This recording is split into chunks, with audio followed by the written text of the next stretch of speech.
Welcome back. I'm Guru Kathryn, Dr. Kathryn Messagey, founder of Geode Blockchain and Guide for your personal journey. And today I want to talk about how to guarantee success doing hard things. And I don't even care what the hard thing is, whether it's technically hard, whether it's socially hard, it's politically hard, it's just mentally and emotionally hard. I don't even care what the goal is. If you're trying to do something difficult, there's a 4-step process that I have used at DARPA and beyond, and now in the crypto and blockchain world to guarantee success of whatever you're trying to do, and we're going to get into it. So I was sitting there thinking the other day, I was thinking back on my days at DARPA. I had 17 programs, multiple businesses approaching each one, and each of them had less than a 10% chance of success.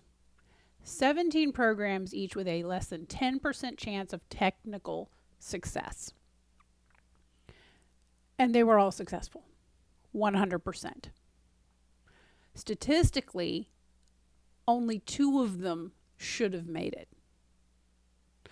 In DARPA expectations, only half of them should have made it because they have a little higher expectation. They all made it. We were ultimately successful on every single one. From a technical standpoint, we were able to solve the technical problem on every single one. And I looked at that, I'm like, that should not have happened.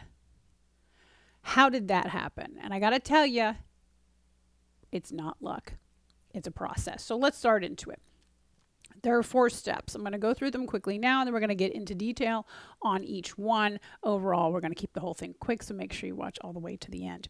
So the first thing you're going to do is do the hard thing first.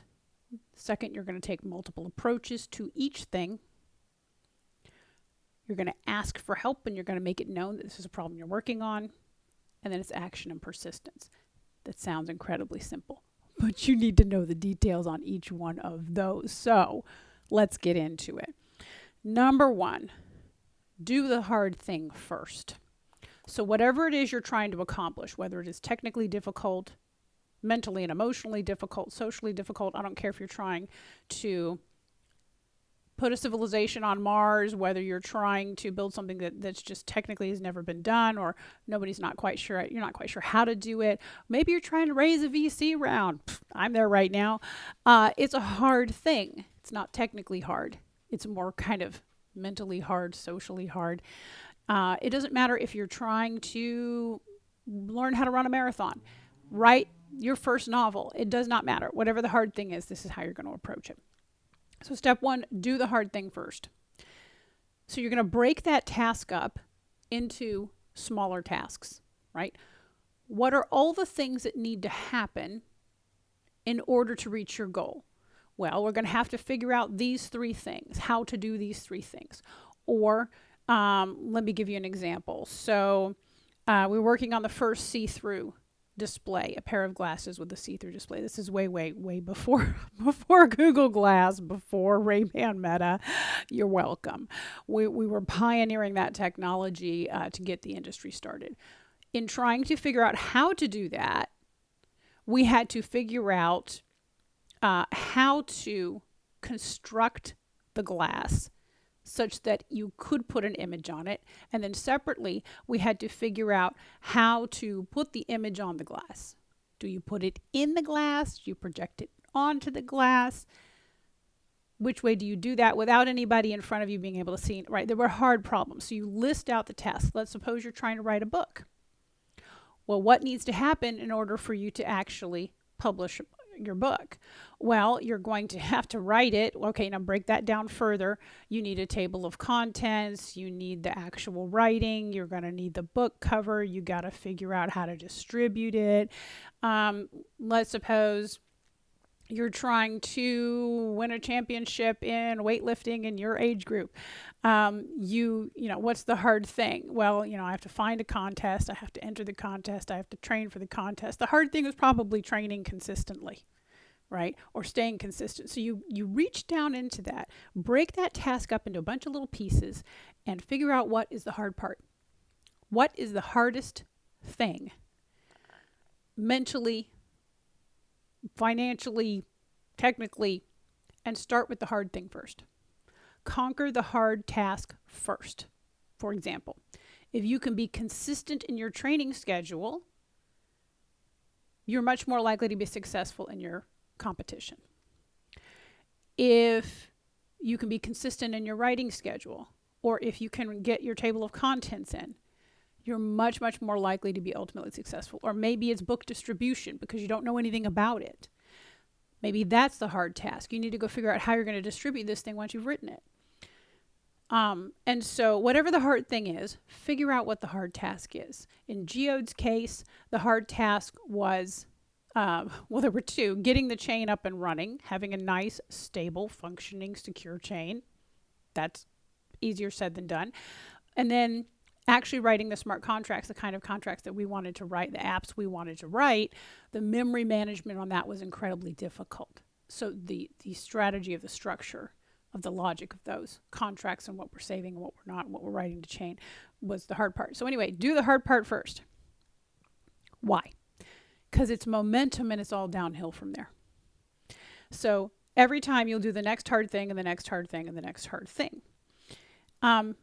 If you don't have any one task that stands out as harder than any other, then you're going to do the long lead item first. Long lead items are what take a very long time. So for example, a VC round takes a very long time as compared to writing an app. So if the app is not hard to write, go start the VC round first because it's going to take longer, right? And it helps you optimize the schedule overall and get to success even faster. Okay, so that's all about doing the hard thing first. If there's no one particular thing that's the hardest thing, then just go and look at who's got the longest lead time, what's going to take the longest time, and start that one first and go for more schedule optimization. Second thing, this is incredibly, well, it's all incredibly important.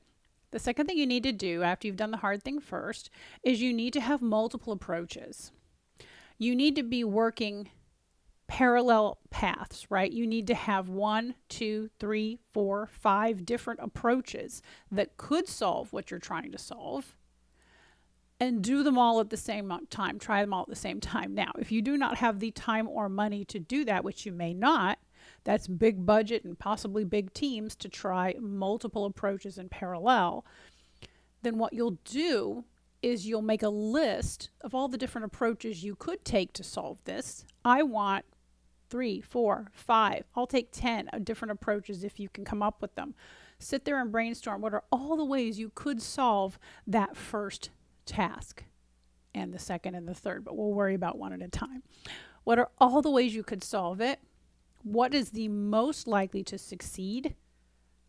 Go do that first if you can only handle one at a time. And that's somewhat the situation that we were in here for Geode, because we didn't have big teams. We didn't have money. We didn't have a big group. So we had to go one at a time, starting with the most likely approach to succeed, the second most likely approach if the first one fails, the third most likely approach if the second one fails. You want to have multiple approaches. If you can afford to it, like at DARPA, we would have at least 2 teams trying different approaches in parallel to conquer the same problem. Why? Because we had the money to do it. Why not? So if you could try 10 approaches in parallel, do it. And the likelihood that one of them works is much higher. So you want to have parallel paths, but not just that. You want to very quickly verify if this is the path that's going to work. So you need to have a testing mechanism and process in place. So, okay, this is the hard task we're going to focus on now. Here are 1, 2, 3 different ways I think we can solve that. Okay, this is the most likely thing that will work. How can I test to see if this is going to work? And I want to test it quickly, and I want to verify it quickly. Is it going to work or is it not, so that I can move on to my second option and go test that one. So you're iterating quickly on the different ways that it might work.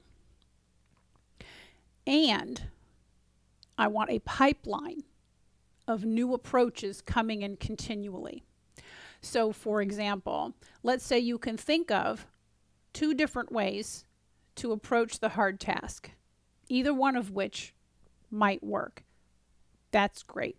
And then you're going to start with the one with the highest probability of success.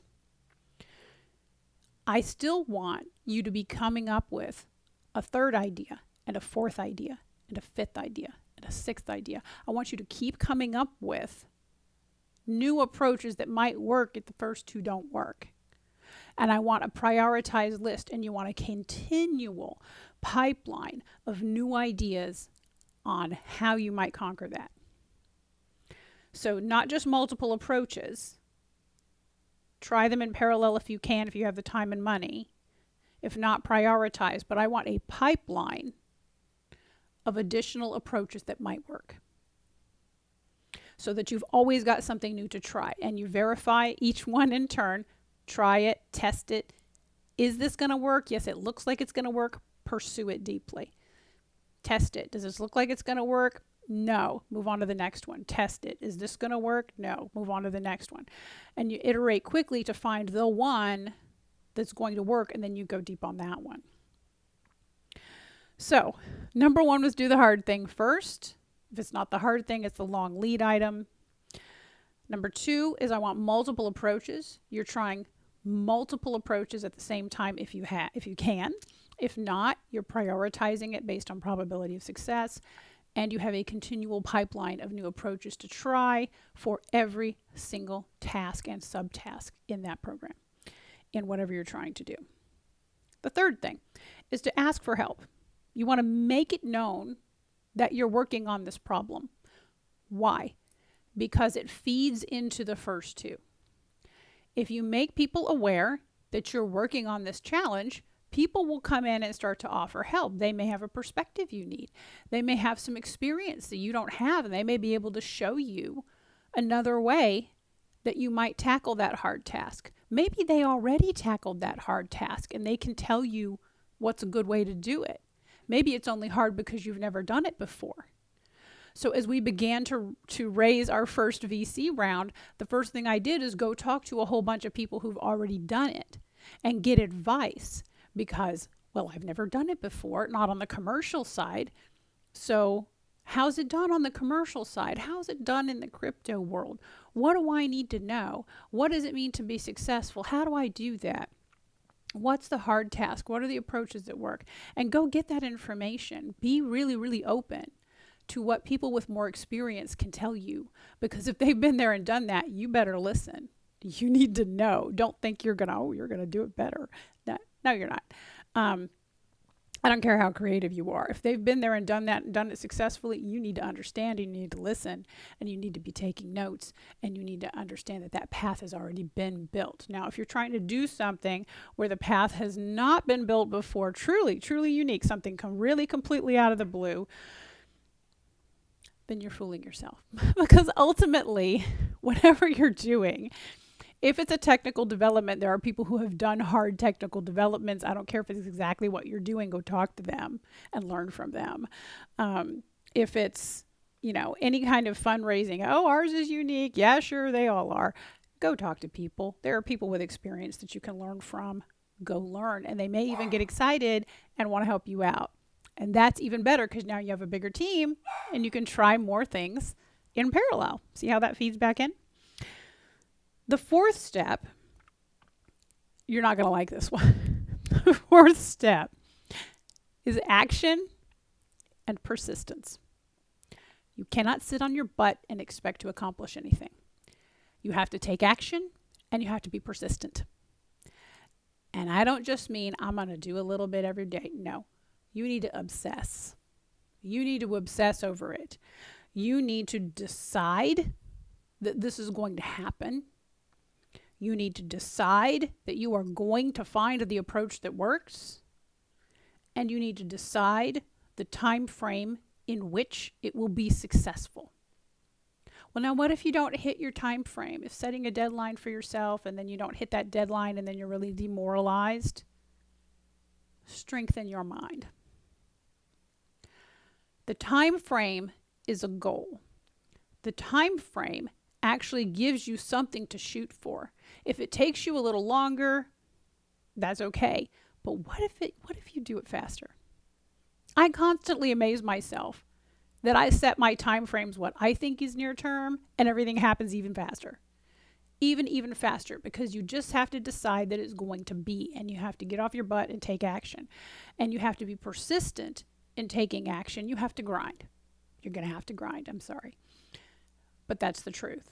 So as you take these different approaches, you may be Thomas Edison. You may find 999 ways that the light bulb does not work. And as you grind through all those approaches, and it's approach number 1000 that is the successful one, was it worth it? I don't know. I'm looking at all the lights around here, and I say it is. You grind. And an approach doesn't work, you pick the next one out of the lineup, and you grind. And you ask for help, and you learn from others, and you grind. David Goggins would be proud. So that's it. Let's go through them again. Number 1, you're going to do the hard thing first. So break out all the subtasks, pick the one that is the hardest or that takes the longest to do, if there's not anything that's particularly hard. Number 2, you're going to have multiple approaches that could get you to your goal. So on each task, multiple approaches that could work on each subtask. You're going to try them in parallel if you can. If you can't, just prioritize, and you're going to have a pipeline of incoming new ideas of how to approach each and every subtask. Number 3, you're going to ask for help. You're going to learn from people who know better than you. And number 4, you're going to become the embodiment of action and persistence. You're going to decide this is going to happen, and you are just simply not going to give up. I don't care what. And if you do those 4 things, I guarantee you will be successful in doing the hard thing. So leave your comments, your questions. Tell me what is the hard thing you're trying to do right now, and I'll help if I can. Let me be one of those people that you can learn from. Thanks for joining me. I'll see you on Chain.